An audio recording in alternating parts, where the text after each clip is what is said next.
All right, I would like to introduce the next speaker. This is my wife, Lilandra. She is a middle school science teacher and deserves credit for that. She refers to her students as primates.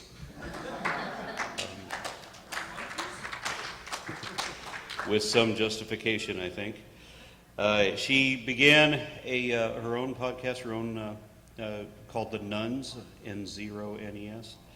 And, or at least that's the way I write it. I put it as a null set. She was criticized by Ken Ham, who I guess didn't realize whose wife that was he was making fun of on his blog. And his criticism of her for wanting to teach evolution and to dissuade creationism resulted in a demonstration in the Houston Museum of Natural Science, wherein she gave a presentation along with myself and P.Z. Myers and a handful of other scientists to a packed room of a couple hundred people in the museum. This was going on at the same time as the homeschool convention where they were having Ken Ham speak for them. And she took part in another blog for Free Thought Blogs, or another podcast for Free Thought Blogs, which resulted in a similar kind of organization for the secular Asian community. Ladies and gentlemen, Lilandra.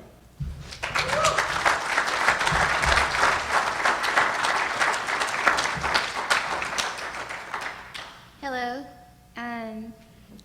Jason informed me that we need to get back on schedules, and for me, making a speech is kind of like waiting in line to be executed.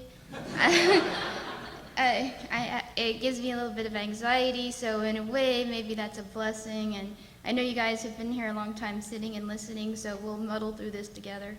You can't be worse than my middle schoolers, so, okay.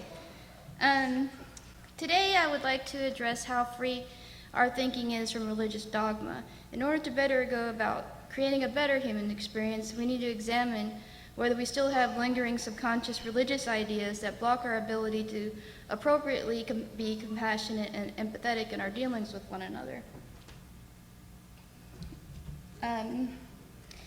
This is the way Christians a lot of times portray love to children.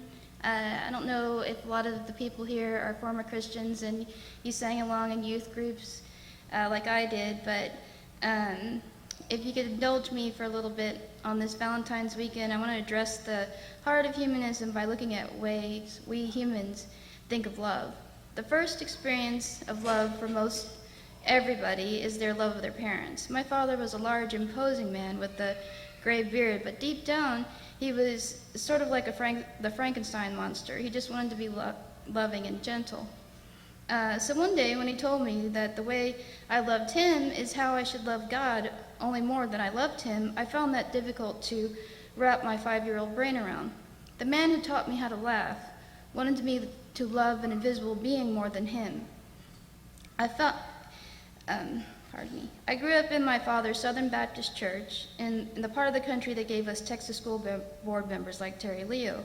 So my father's lesson was taught to me by others. When I post this later, I'm sure I may post it on YouTube or on the Asa Clade's blog, and I'm sure a lot of us have had this same experience. So I wanted to play a little bit of the song just so you can kind of get the gist if you don't already know what it was like growing up as a child, learning about love in the Christian church.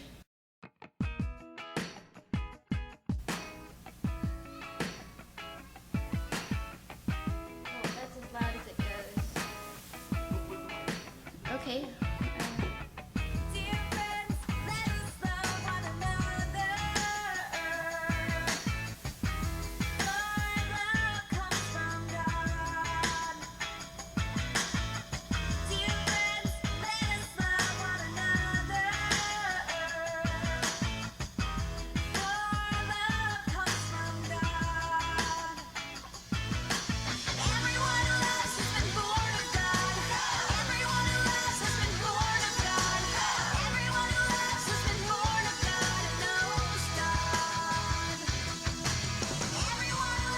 So basically, it's a bit repetitive, huh?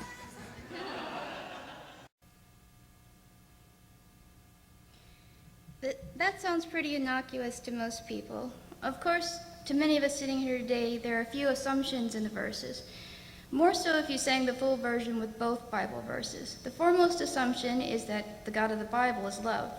But apparently, if you read the verse as written, if anyone in this room of secular humanists has ever loved, they've been born of God, and they may know God. Imagine that. In reality, though, many Christians think that the non-believers don't know what love really is, because they think their God invented it, or their God is love despite the many instances of genocide, rape, and torture ordered by the God of the Bible, and also promises of more genocide and judgment for not following the God of the Bible. If you look at the verse there, it says, "Beloved, let us love one another, for love is of God. Anyone that loveth is born of God and knoweth God. He that loveth not knoweth not God, for God is love. Beloved, let us love one another." And go on to the next thing. I don't mean to pick on Christianity, but I was raised by a Baptist father and stepmother and a Catholic mother, so it had a huge impact on the ways I thought about love until I deconverted in my 30s. Most non-believers are former believers, so the same is true for most of us. In fact, there are non-believers that shed their religious beliefs, but still harbor remnants of their former beliefs like a virus.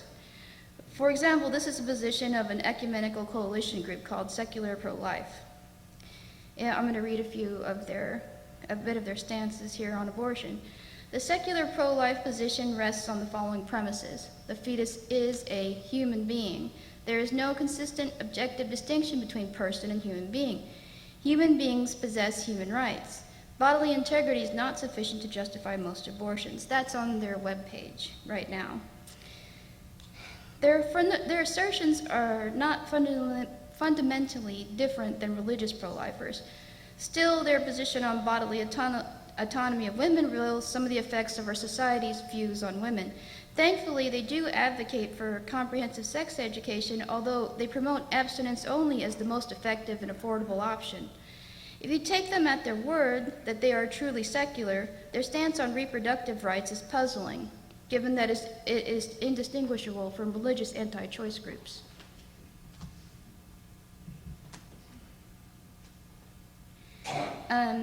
For comparison, here is what Kathy Roos of the Family Research Council says about arguing abortion from a secular perspective. And this is what she says. The more abortion is understood, the more one realizes it is anti-human, anti-life, and anti-woman. The notion that we are in the business of changing hearts and minds has regrettably been reduced to cliche, but it is nevertheless true. Abortion is different from any other modern social issue debated today, and many people are suffering because of it.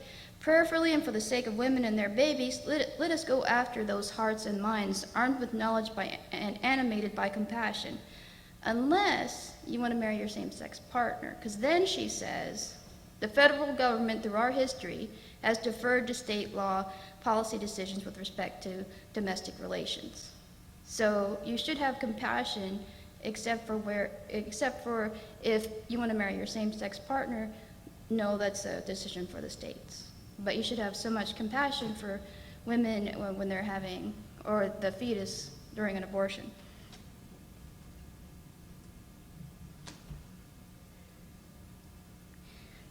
Okay, here are a few quotes from Roos's advice on convincing secular anti-choice arguments. Note the same fixation as secular pro-life stance on insisting a zygote is human. If anyone can find a uniquely secular anti-abortion argument, I would love to hear it.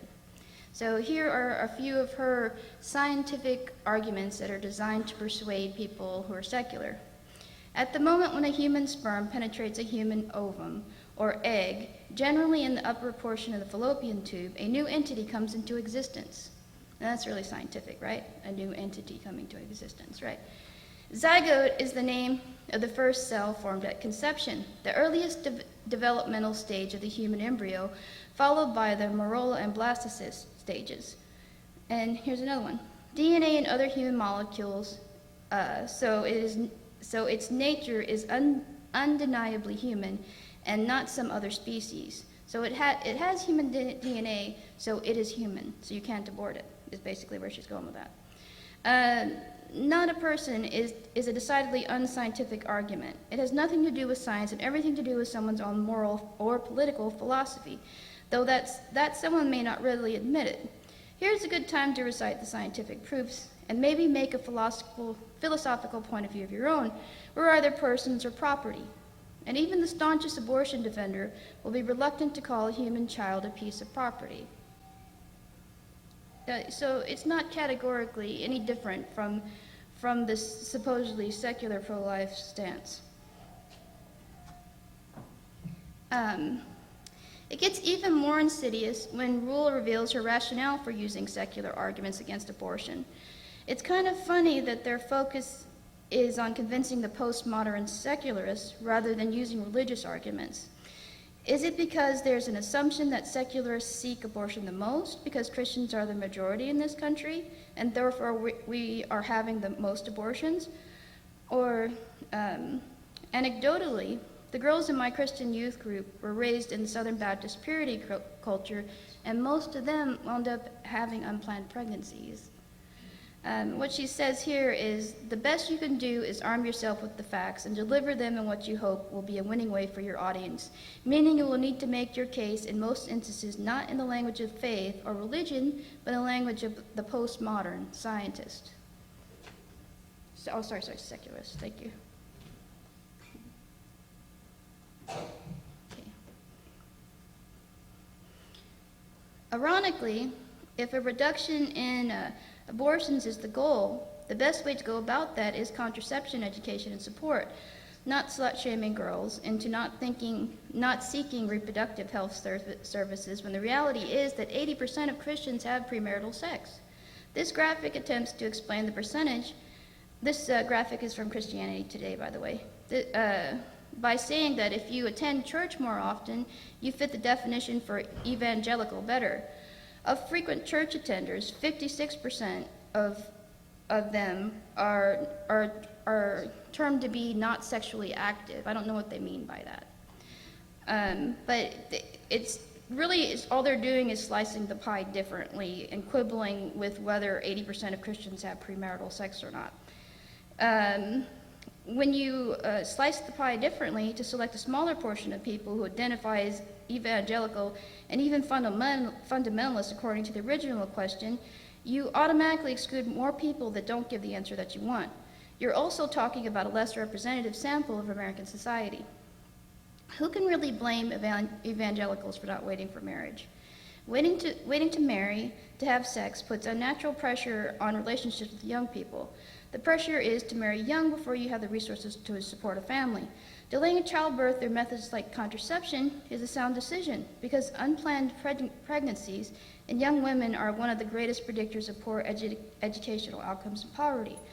Sex shouldn't be an upper-class privilege, and patronizing low-income women to abstain from sex until they can afford to get married when contraception is a better option is classist nonsense.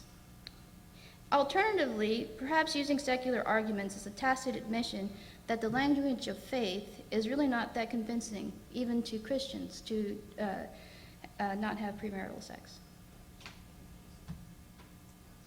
Okay.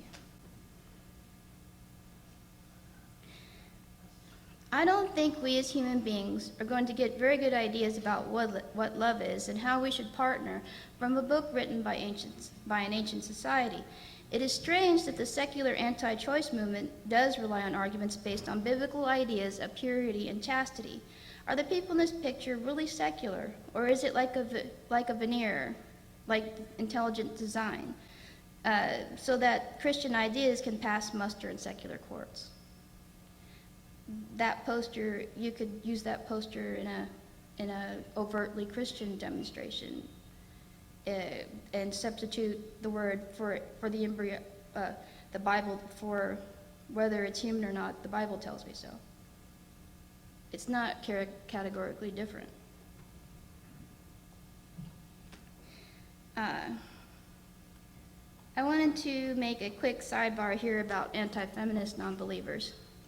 Even if people don't stamp their ideas that enforce conformity to cultural expectations of women, like this group, secular pro-life is Christian, that doesn't mean that women's rights are somehow irrelevant to secularism. You don't have to probe very far into the anti-choice movement, secular or proudly religious, to find restrictive Christian purity culture and misogynist ideas that originated in the Bible.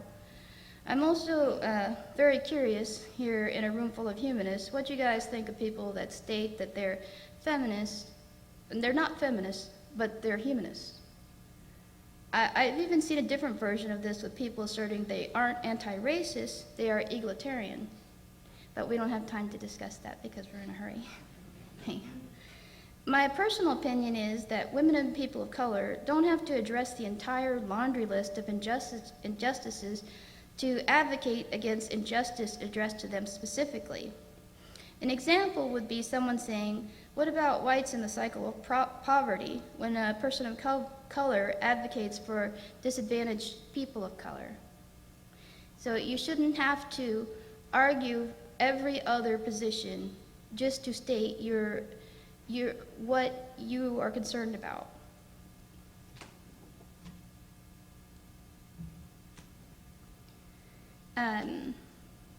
So again, it's strange to me that some non-believers can't see some of the ideas about love, especially prescriptions on reproductive rights, as cultivated in Christian culture.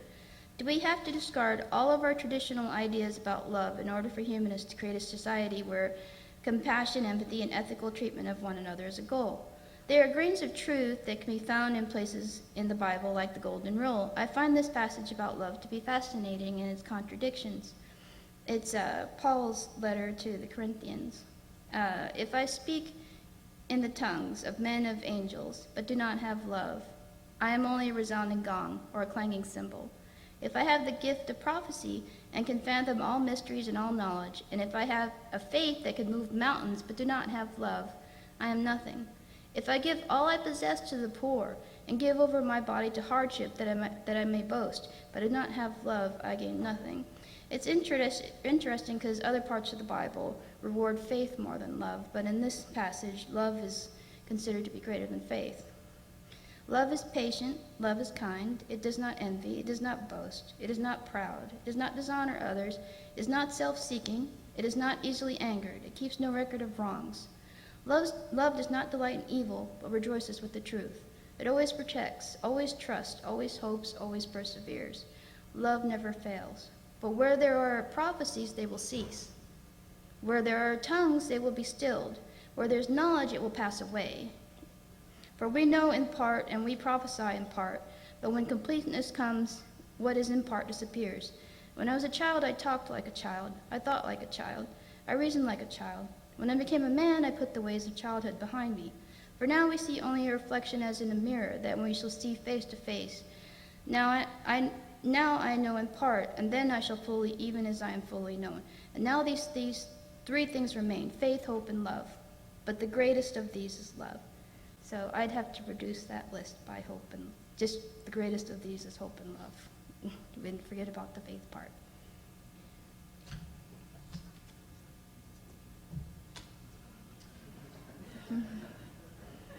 Okay. Love is natural in origin. I know some of you are like, who would need to explain, what person would need someone to explain that to them? My husband and I have run across non-believers who even argue against the existence of a well-evidenced emotion like empathy. Scientists have identified neurons that fire when a test subject watches something happen to someone else. A mild form of this is experienced when you see someone touch their arm and you experience that sensation in your own arm. The ability to experience empathetic feelings with other members of our social group is beneficial to the survival of not just humans, but other social animals like dogs. But what about Jeffrey Dahmer and Hitler, they say? It turns out that even some sociopaths can be empathetic if they put themselves in another person's shoes. Scientists studied inmates incarcerated for violent crimes, and they found that if they asked an inmate to imagine a scenario that happened to someone else happening to themselves, that it would register in parts of the brain involved in empathy. A sociopath doesn't necessarily lack empathy. It's like a switch. They can turn it off and on, and the default position is it's off. Sociopathic behaviors don't disprove empathy. If you look at it as the extreme end of social behaviors, it fits into a pattern. Some people like me have difficulty turning empathy off. Like some movies make me cry, though I know that people are just actors and it isn't real. And some of us see emotions as irrational. Humans are social animals. The appropriate response in a social situation is to respond with emotion. We're hardwired to do it. Like Spock here, his logic is inappropriate what you're looking for is emotion, and I don't think it's wrong to be emotional sometimes.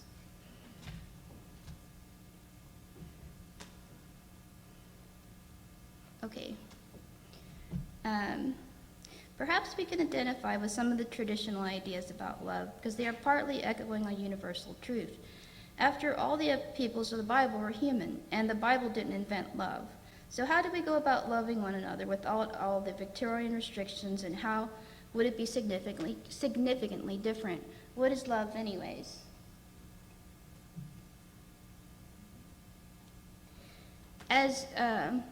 As Ruse noticed earlier, a lot of secularists are persuaded by science. My husband, Arnra, almost trusts science to the degree of scientism, but not quite. In fact, when we were approaching that awkward phase in every relationship where people say the L word to each other, and I mean love, not the other L word, he wasn't totally convinced romantic love existed as a scientific fact. The most he would admit to was what he felt to as a very young man, which he wasn't sure had a real basis. Emotions are squishy and can be difficult to quantify as objective scientific data. The social sciences have studies and questionnaires, but that's a sticky wicket I don't have time to get into today. What convinced my materialist husband that love was a fact of nature was when I showed him experiments that found evidence of neurotransmitters like dopamine found in the blood of test subjects, not just during the attraction phase, which is associated with the addictive infatuation part of love, but other chemicals found in long-term partners that are associated with attachment, like oxytocin. That may seem like an overly clinical way to go about a romantic courtship, but we have a shared love of debating ideas.